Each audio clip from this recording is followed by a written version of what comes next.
गुरुद्वारों के बाहर हम सब ने वो ऊंचे ऊंचे केसरिया झंडे जरूर देखे हैं, लेकिन अक्सर एक दिलचस्प बात नोटिस की जाती है। वहां एक नहीं बल्कि दो झंडे होते हैं।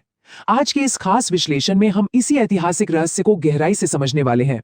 अक्सर लोग इन दो निशान साहिबों को देखते हैं और बस आगे बढ़ जाते हैं, लेकिन इनके एक साथ होने के पीछे शहादत, राजसी ताकत और आध्यात्मिकता का एक बहुत ही गहरा इतिहास छिपा हुआ है। तो सवाल ये उठता है कि आखिर ये दो निशान साहिब क्यों होते हैं। ये सिर्फ कोई वास्तुकला या सजावट का हिस्सा बिल्कुल नहीं है।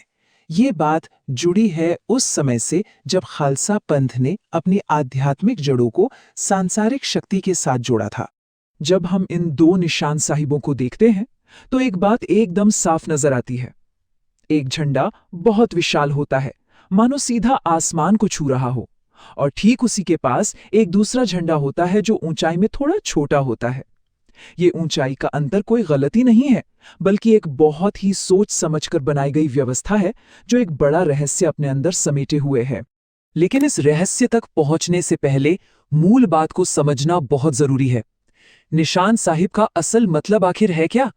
निशान का सीधा सा अर्थ है एक प्रतीक या चिन्ह, और साहिब एक आदर सूचक शब्द है जो सम्मान को दर्शाता है। यानी ये गुरु का एक बहुत ही सम्मानित प्रतीक है। और जो केसरिया रंग हम देखते हैं वो कोई साधारण रंग नहीं है, वो सीधा बलिदान, पवित्रता और बहादुरी की याद दिलाता है।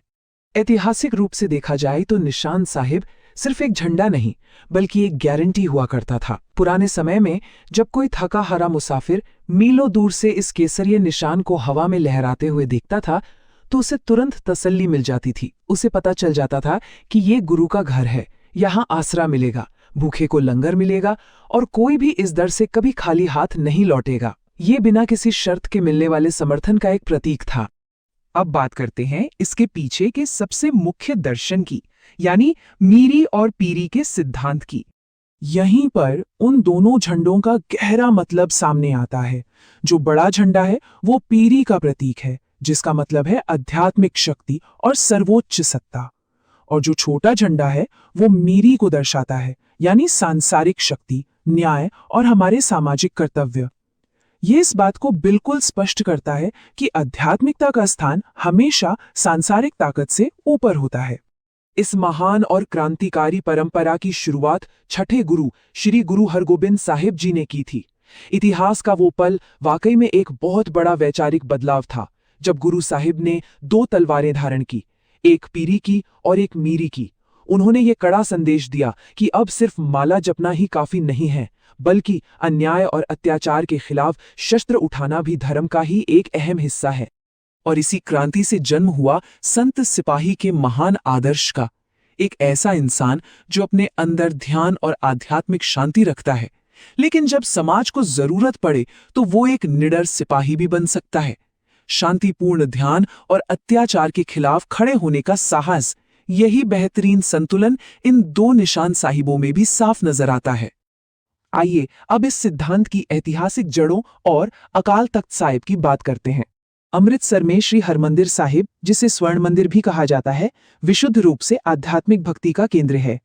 लेकिन ठीक उसके सामने गुरु हरगोबिंद साहिब जी ने अकाल तख्त साहिब की स्थापना की, जो सांसारिक न्याय और राजनीतिक शक्ति का केंद्र बना। भक्ति और शक्ति का ये ऐतिहासिक संतुलन यहीं से पूरी दुनिया के सामने रखा गया। अकाल तख्त का निर्माण पूरी दुनिया के लिए एक बहुत ही स्पष्ट संदेश था। ये इस बात का ऐलान था कि सच्चा धर्म कभी भी अन्याय के सामने आंखें बंद करके नहीं बैठ सकता। अगर हम सच्चे मायनों में धार्मिक हैं तो केवल प्रार्थना करना ही काफी नहीं है, बल्कि समाज में हो रहे अन्याय के खिलाफ आवाज उठाना भी उतना ही जरूरी है। ऐतिहासिक और दार्शनिक महत्व के अलावा इन विशाल निशान साहिबों का युद्ध और मुश्किल समय में एक बहुत बड़ा व्यावहारिक उपयोग भी था। जरा सोचिए, जब सिख योद्धा जंगलों और पहाड़ों में संघर्ष कर रहे होते थे तो ये ऊंचे निशान साहिब दूर से ही उन्हें दिशा दिखाते थे।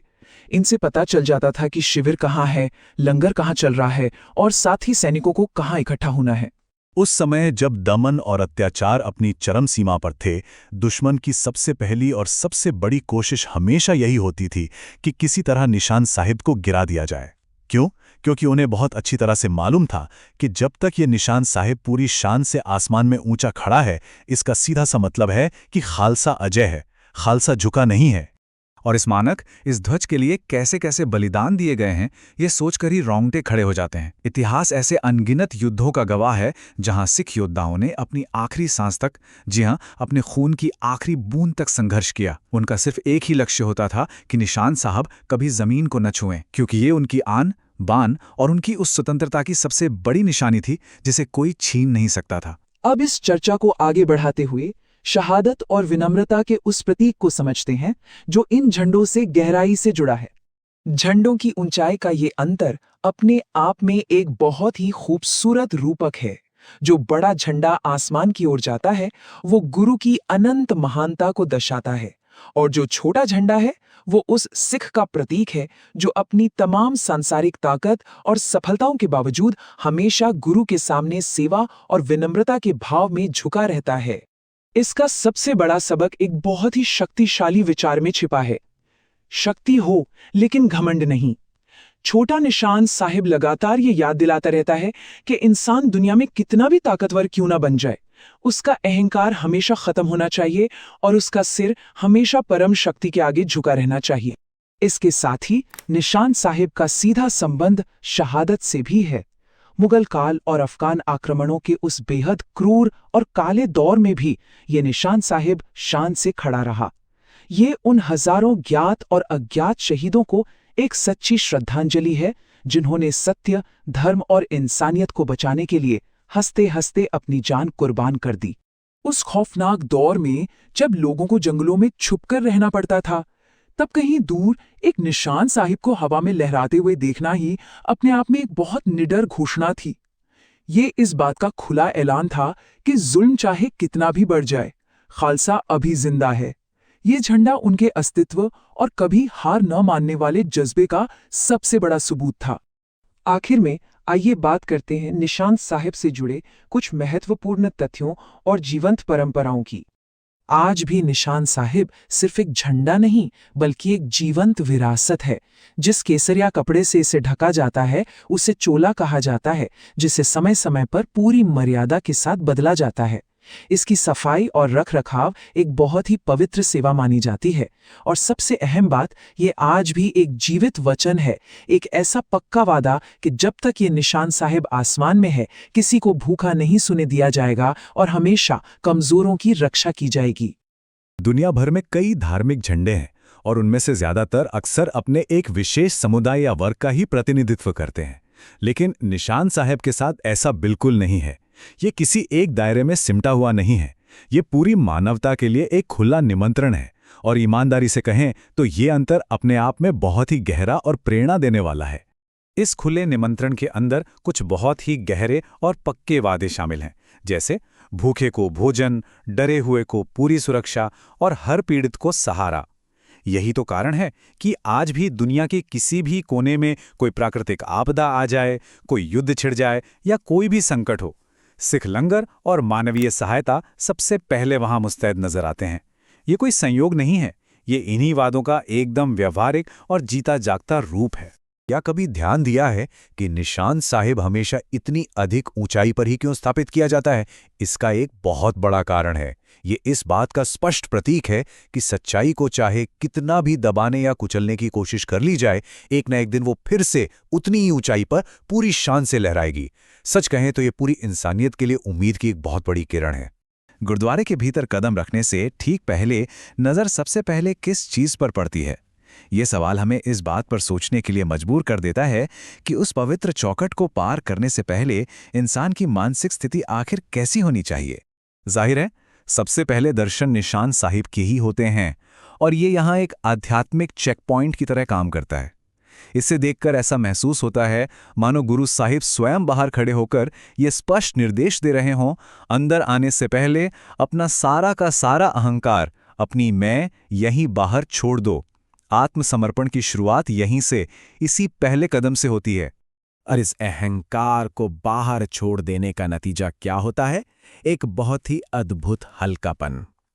यही वो सबसे बड़ा कारण है कि जब कोई व्यक्ति भीतर से पूरी तरह टूटा हुआ, थका हुआ और दुनिया भर के बोझ तले दबा हुआ महसूस करते हुए भी गुरुद्वारे में कदम रखता है, तो वहां अंदर जाते ही उसे अचानक एक असीम शांति और हल्कापन महसूस होने लगता है।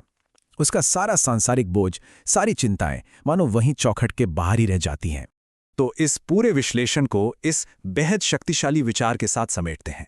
यह झंडा सिर्फ कोई बाहरी रास्ता नहीं दिखाता, बल्कि यह इंसान को सीधा उसके अंदर बैठे गुरु तक पहुंचाता है।